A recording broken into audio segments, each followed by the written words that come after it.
পৃথিবীর মতো চাঁদেরও একটি একক সর্বজনীন সময় নির্ধারণের জন্য চাঁদের নতুন টাইম জোন তৈরি করতে যাচ্ছে নাসা। মার্কিন মহাকাশ গবেষণা সংস্থা নাসাকে এ নির্দেশ দেয় হোয়াইট হাউস। এই পদক্ষেপকে মহাকাশে অন্বেষণের ক্ষেত্রে একটি যুগান্তকারী মুহূর্ত বলে মনে করছে নাসা। এক বিবৃতিতে তারা বলেছে, এ উদ্যোগ মহাকাশে সহযোগিতা ও অগ্রগতির নতুন সম্ভাবনার দ্বারা উন্মোচন করবে। চাঁদকে ঘিরে ক্রমবর্ধমান প্রতিযোগিতা মোকাবিলায় মার্কিন যুক্তরাষ্ট্রের একটি আন্তর্জাতিক নীতি প্রতিষ্ঠার লক্ষ্যে এগিয়ে এসেছে। এই নীতি চাঁদ এবং অন্যান্য মহাকাশীয় বস্তুর জন্য একটি সমন্বিত টাইম জোন নির্ধারণ করবে। এ লক্ষ্যে 2026 সাল নাগাদ চাঁদের জন্য নতুন টাইম জোন তৈরির নির্দেশনাও দেওয়া হয়েছে নাসাকে। চাঁদে চলা নতুন এ সময়কে ডাকা হবে কোঅর্ডিনেটেড লুনার টাইম বা এলটিসি নামে। নতুন টাইম জোনের বিষয়ে নাসার শীর্ষে যোগাযোগ ও নেভিগেশন কর্মকর্তা কেভিন কাগিন্স বলেন, চাঁদ আর পৃথিবীর সময় এক সমান নয়। চাঁদে স্থাপিত একটি পারমাণবিক ঘড়ি পৃথিবীর ঘড়ির চেয়ে ভিন্ন গতিতে সময় গণনা করবে।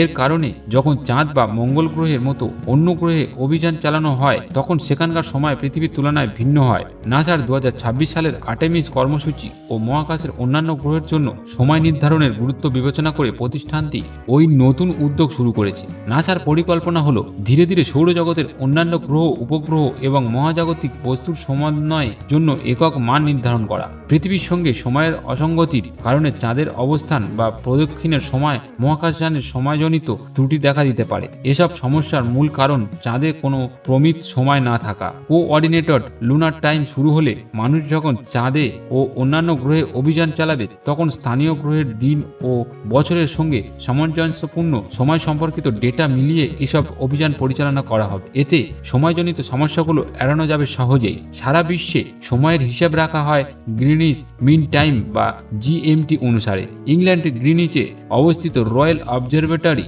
থেকে বিশ্বজুড়ে সময় গণনার জন্য ব্যবহৃত হয় এর মান। পৃথিবীর ঘূর্ণন অনুসারে এর মান নির্ধারিত হয়। 1847 সালে প্রথম শুরু হয় এর ব্যবহার। জিএমটি ব্যবহারের অনেক কারণও আছে। এটি আন্তর্জাতিক যোগাযোগ সহজ করে তুলেছে, এক দেশ থেকে অন্য দেশের বিমান ও জাহাজের ভ্রমণ সমন্বয়ে সাহায্য করেছে। পাশাপাশি বৈজ্ঞানিক গবেষণা ও প্রয়োজনীয় ডেটা বিশ্লেষণেও কাজে লাগে জিএমটি। অনেকে প্রশ্ন করবেন, পৃথিবীর সময় চাঁদে ব্যবহার করলে অসুবিধা কি? পৃথিবীর প্রমিত সময় জিএমটি চাঁদে ব্যবহার করলে কালের আবর্ততে চাঁদের সময় পৃথিবীর সময় থেকে অনেক দূরে সরে যাবে। এর কারণ হলো চাঁদ ও পৃথিবীর মধ্যে সময়ের গতি ভিন্ন। চাঁদে পৃথিবীর তুলনায় সময় প্রায় 58.7 মাইক্রোসেকেন্ড দ্রুত চলে, কারণ পৃথিবীর তুলনায় চাঁদের মহাকর্ষ কম।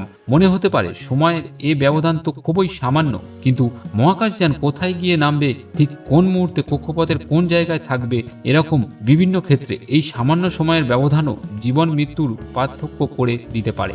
নাসার এ মত কিছু করার অবশ্য কারণও আছে। চাঁদে স্থায়ী ঘাঁটি স্থাপনের লক্ষ্যে তারা আর্টেমিস প্রকল্প শুরু করেছে। ইতিমধ্যেই সফলভাবে পরিচালিত হয়েছে আর্টেমিস 1। এই প্রোগ্রামের লক্ষ্য হলো 2026 সালের মধ্যে চাঁদে মানুষ পাঠানো। চাঁদে ঘাঁটি স্থাপনের পাশাপাশি মঙ্গল গ্রহেও মানব অভিযান চালানোর ইচ্ছে আছে নাসার। সেজন্য চাঁদের কক্ষপথে নির্মাণ করা হবে লুনার গেটওয়ে নামের একটি প্ল্যাটফর্ম। গবেষণার পাশাপাশি মঙ্গল গ্রহে যাত্রা করার জন্য প্রয়োজনীয় জ্বালানি সরবরাহে ও ভূমিকা রাখবে লুনার গেটওয়ে। আর্টেমিস প্রোগ্রাম অবশ্য শুধু নাসার প্রকল্প নয়, আন্তর্জাতিক এই প্রকল্পে যুক্ত আছে মোট 38টি দেশ।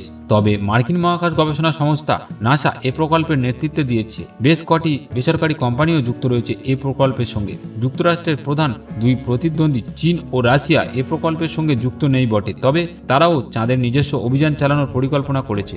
এই সব মিলিয়েই চাঁদের জন্য আলাদা টাইম জোন বানানোর এই উদ্যোগ। এই জন্য শীঘ্রই চাঁদে পারমাণবিক ঘড়ি বসাতে হবে বলেই ধারণা করেছেন বিজ্ঞানীদের, এবং বিজ্ঞানীরা এই ব্যাপারেও একটি গবেষণাও চালাচ্ছে। তো বন্ধুরা, ভিডিওটি যদি ভালো লাগে, ভিডিও থেকে যদি নতুন কিছু জানতে পারো, তো please please please please please ভিডিওতে একটি লাইক করবেন, কমেন্ট করবেন এবং শেয়ার করে অন্যদেরকেও জানার সুযোগ করে দেবেন, এবং সেই সঙ্গে চ্যানেলটিকে সাবস্ক্রাইব করে চ্যানেলের সঙ্গে জুড়ে থাকবেন এইরকম ধরনের নতুন নতুন ভিডিও এলে সবার প্রথমে পাওয়ার জন্য। তো বন্ধুরা, এখনকার মতো টাটা, দেখা হবে পরের ভিডিওতে। সবাই ভালো থাকবেন ও সুস্থ থাকবেন।